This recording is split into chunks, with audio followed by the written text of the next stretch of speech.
السلام عليكم ورحمة الله وبركاته. ازيكم يا شباب؟ يا رب تكونوا بخير.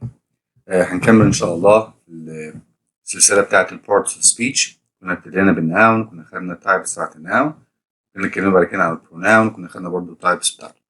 هنبتدي النهارده بارت جديد من البارتس بتاعتنا اللي هو الفيرب، وهنقسم برضه زي ما عملنا في البروناون، عشان بس في الفيرب في اكتر من نوع برضه زي ما كان في البروناون، فاحنا هنقسمهم كده لمجموعة اجزاء بحيث برضه يكون سهل انك انت تدور على الحاجة اللي انت محتاجها.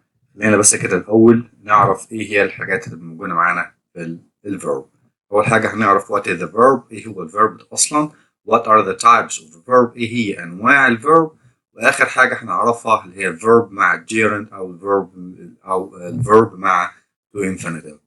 الجزء الأخير ده اللي هو الفيرب مع الجيرند هيكون لمستوى أدفانسد شوية، اللي هو مثلا يكون في الجماعة اللي هم في ثانوية عامة وكده، اللي هي الأفعال اللي بيجي وراها جيرند اللي هو الفيرب مع ing، او الفيربس اللي بيجي معاها تو انفينيتيف دي هنشرحها بالتفصيل ان شاء الله. خلينا نبدا كده الاول ناخد اول بارت معانا اللي هو what is the verb. ايه هو الفيرب؟ A verb is a word that describes action or a state of being. طيب action احنا عارفين حاجه بتحصل. طب ايه state of being؟ اللي هي بتوصف الناون نفسه، وهنعرف الكلام ده كله في examples جايه. Action word that can be visualized. visualize اقدر اشوفها زي run, walk, play, jump, sing, scream, etc. آخر. طيب a state of being or sometimes we call them linking verbs. يعني اوقات انا بسميها linking ايه؟ بسميها ايه؟ linking verbs اللي هم ايه؟ am, is, are, was and were اللي هم verb to be اللي احنا عارفين. طيب تعال نشوف ايه هم التايبس بتاعت الverb. There are three types of verbs. Action verbs ده اللي هناخده في الفيديو بتاع النهارده، which can be transitive or intransitive. يعني الاكشن verb ده في منه نوعين، في منه نوع اسمه transitive verbs وفي منه نوع تاني اسمه intransitive verbs، هنعرفهم بالتفصيل برضه. عندي نوع تاني اسمه modal verbs ده هناخده في فيديو جاي ان شاء الله. Sometimes we call them helping verbs and we have auxiliary verbs sometimes we call them linking verbs. عشان ما نتلخبطش بين المودال verbs والاكسلري verbs، عشان كده فصلتهم لجزئين، كل فيديو هيتكلم عن بورت فيهم عشان ما نتلخبطش ما بينهم. تعال نبدأ كده بأول حاجة معانا اللي هو action verb. What is an action verb؟ ايه هو الاكشن verb ده؟ When a person or thing is doing something that is an action verb، يبقى حاجة احنا بنشوفها، حاجة احنا بنسمعها، حاجة احنا بندوها whatever. They can be split into two categories. هيبقوا نوعين. لو تفتكروا من السلايد اللي فات كان بيتكلم عن transitive و intransitive. تعالوا نشوفهم مع بعض. Number one, transitive verbs. This verb is always followed by a noun that is receiving the action. يبقى transitive verb ده محتاج noun بعديه، محتاج object بعديه، وده بنسميه اللي هو direct object. يعني ما تنفعش تيجي كده تقول الفيرب وتسكت، هيبقى المعنى مش كامل. تعالوا نشوف example. I patted my dog's head. I patted my dog's head. pat يطبطب كده.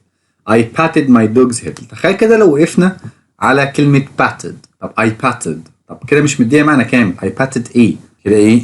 المعنى بتاع الجملة بتاعي is not clear enough. طيب. Sometimes an object can be indirect. طب احنا كده اتكلمنا كلمة. طيب لما اقول dog's head ده بيسموه الدايركت اوبجكت. يعني ايه دايركت اوبجكت؟ دايركت اوبجكت معناها ان هو الفيرب هو اللي حصل عليه مباشرة directly، ان الفيرب هو اللي جه عليه على طول. طب في حاجة تانية اسمها indirect object. يعني ايه indirect object؟ Sometimes an object can be indirect such as when you are expressing to whom the action is being done. لما يكون في عندي sentence فيها two objects، يكون في عندي sentence فيها two objects. هنشوف example. Mary gave Angela a kiss on the cheek. في عندي كام object هنا؟ عندي اتنين. طب هنشوف فين السبجكت الأول. السبجكت بتاعي معروف اللي هو Mary. طيب الفيرب gave. طيب gave ايه؟ gave Angela. طب تخيل كده قلنا Mary gave Angela. طب Mary gave Angela. طب اديتها ايه؟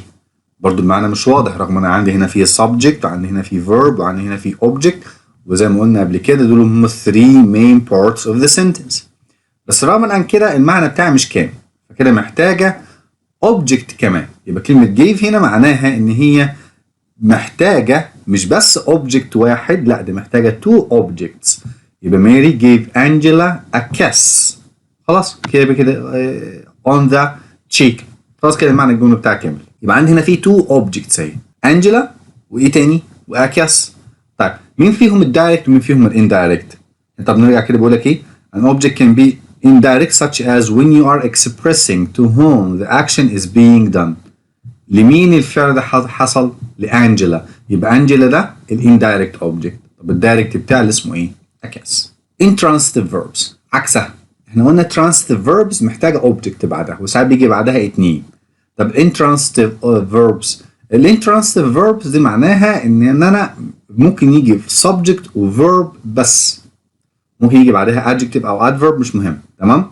يبقى مش محتاجة معايا object. When an action verb has no direct object it's called an intransitive verb. Intransitive verbs can be followed by an adverb or adverb phrase. ممكن نحط بعديها adverb، ممكن نحط بعديها adverb phrase، هنعرف بعد كده يعني adverb phrase. But there will never be a direct object. مش هيكون معايا object خالص. زي مثلا Matthew runs quickly away. فين السبجكت؟ Matthew. الverb runs. فين الobject؟ مفيش. يبقى كلمة run هنا اهو معناها intransitive verb لأن هي ما جاتش بعديها object، جه بعديها ايه؟ adverb. زي مثلا It's raining heavily. It's raining heavily. طب فين السبجكت؟ it. الverb is raining. هنعرف بعد كده اللي هي اللي بيسموها الverb phrase. تمام؟ طب فين الاوبجكت؟ مفيش اوبجكت. زي مثلا ممكن نقول example كمان The baby is sleeping.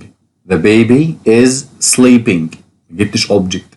يبقى كده معناها ان هي intransitive verb يعني مش هحتاج object ايه؟ مش هحتاج object بعدها. ده كان كده باختصار اللي هو انواع الاكشن verbs. تمام؟ قلنا نوعين transitive والintransitive. يا رب يكونوا استفدتوا منهم. راجعهم تاني عشان تتعود عليهم وتعرف تفرق ما بين الترانسيتيف والintransitive، وكمان لازم تعرف ايه هي انواع الفيرب نفسها. لغايه ما نشوفكم في فيديو جديد ان شاء الله هنعرف ايه هم الهيلبينج فيربس، ناخدهم برضو ان ديتيلز. لفيديو جديد اشوفكم على خير، يلا سلام.